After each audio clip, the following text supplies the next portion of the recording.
afternoon, and good evening. My name is Sir Meerkat, and welcome back to the Moto Meerkat channel. As you may notice, I'm no longer in my university house, back in Surrey for the Easter break, but don't worry, you'll see the wall behind me again very, very soon, so be sure to keep sending your photos in to the email below. Wow!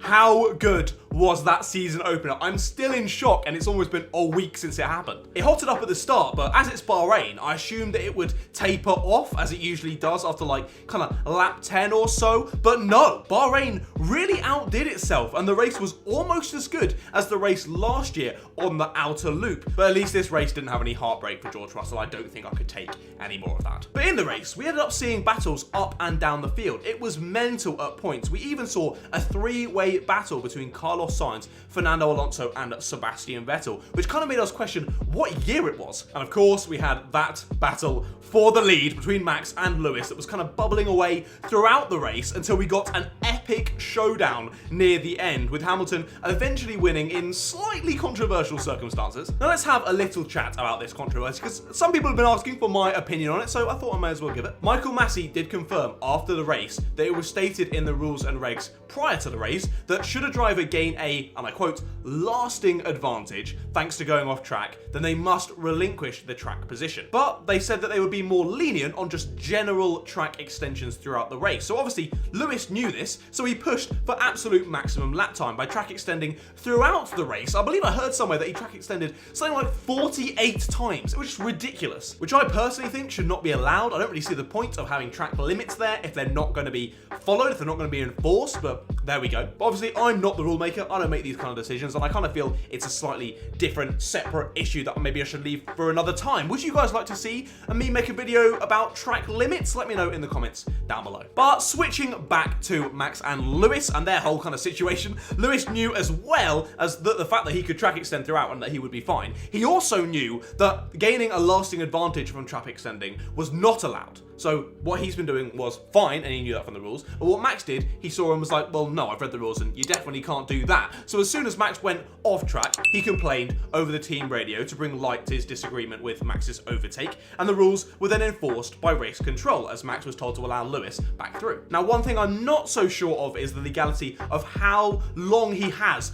after that message is given to then give the place back. Because Max obviously gave the position back on the straight before turn 11, which then meant he'd lifted off, he lost a load of time through turn 11 and through 12, and then by the time he got to the main straight, he was out of DRS range completely, which messed him up hugely. That forced him to have a couple of laps of kind of catch up, trying to catch back up with, he had better pace than Hamilton, definitely, but it still took him a couple laps to catch back up, and that meant that by the time we got to the end of the race, he was still just too far off to actually go for a lunge on Lewis. So I'd say if you have a disagreement with what happened or how it's happened, then you should be in disagreement with the rules itself, not with the actions of Michael Masi or race control. But what do you reckon about that situation? It is a bit of a touchy one, so let me know all your thoughts in the comments below. But back to the entire season itself. Now, 2012 is usually agreed upon to be one of, if not the best Formula 1 season in recent memory. This was because in the first 7 races, there were 7 different winners, with the leader of the championship changing 8 times throughout the season. But do I think the 2021 season is going to be that kind of crazy? No, I'm not delusional. I just can't see it happening. We don't have the cars quite that close as they did in 2012. But I think we could see possibly a similar sort of close battle at the top between multiple drivers and teams after the rule change next year. But obviously, that's so unknown at the moment that we'll have to wait and see. However, I do think that 2021 is going to be very, very exciting, but in its own kind of different ways. So let's get into why.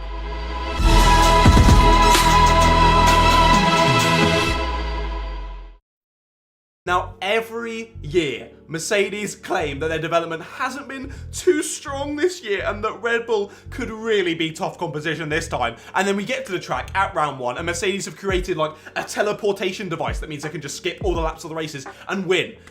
It's ridiculous. How do people still believe them in pre-season when they're like, oh no, it's really going badly for us? Yeah, right.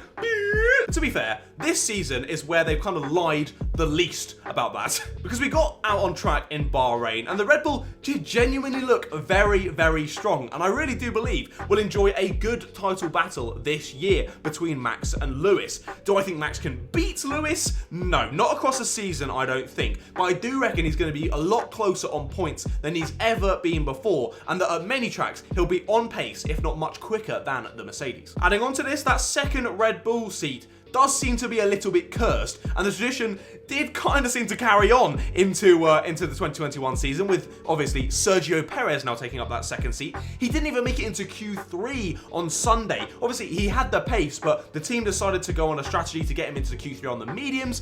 Didn't quite work, and he got knocked out in P11. Didn't look great for him, and then obviously he got into the race, and his car completely conked out on the formation lap, poor lad. Now, it looked like he was ready to take the steering wheel off and everything. He was ready to give up on this race. But luckily, they got the car going, he got in the pits, and Jesus Christ, he went from pit lane to 5th place. Fair play, Sergio. Incredible pace from you. This just shows that Bottas needs to bin off the porridge for breakfast and go for some enchiladas.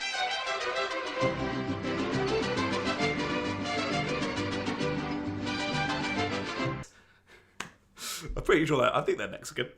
I hope so. However, it was brought to my attention by Dylan James GP that Albon had a very, very similar start to his career at Spa in 2019, when obviously they swapped round Gasly and Albon in the Red Bull and Toro Rosso seats at the time. So with Sergio in that second seat, we could say from the performance that we've seen that he could finally be the man in that second seat to help Red Bull actually have a challenge in the Constructors' Championship. But I think we're going to need a few more races to see how he properly beds into that car. But again, I don't think, even with Checo doing really, really well, that Red Bull will be able to challenge Mercedes for the top step. I just don't think it's going to be a possibility, but it should be good fun to watch along the way, so I'm excited.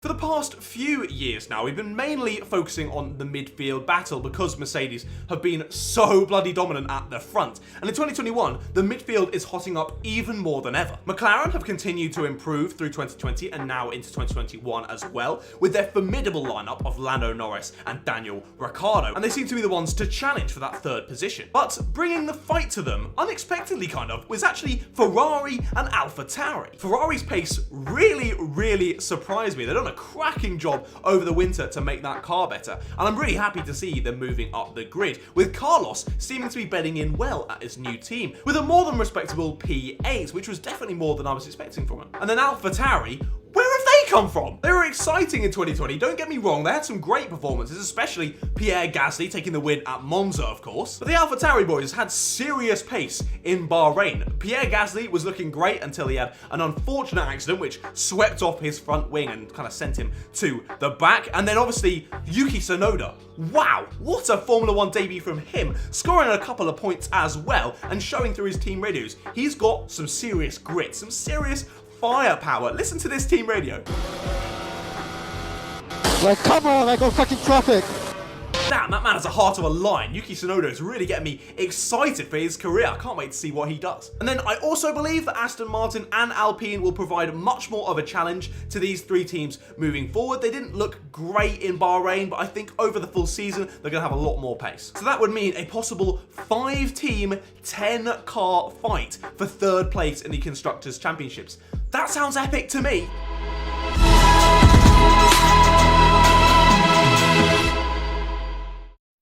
Finally, there are two reasons as to why the lower teams of the championship will even provide some excitement this year as well. Firstly, the Alfa Romeos were extremely impressive in Bahrain, with them just outside the points, P11 and P12. Raikkonen tried to fight off a couple of people for that P10 spot, but couldn't quite hold it. And I reckon they could cause some upset amongst those midfield teams that I mentioned earlier. I reckon that when there's inevitably crashes between those guys in the midfield because of how close that kind of battle is, Alpha will be the team that's there to pick up the pieces and grab some cheeky points. Secondly, although it is quite sad to say, Haas will be fun to watch this year only for the fact of how calamitous their whole season is going to be. They've got two rookies in a car which looks completely undrivable. It looks horrendous. The balance is all over the place, and under initial power, neither Mazepin nor Schumacher can tell where the car is going to want to go. And specifically to Mazepin, this really doesn't fit his driving style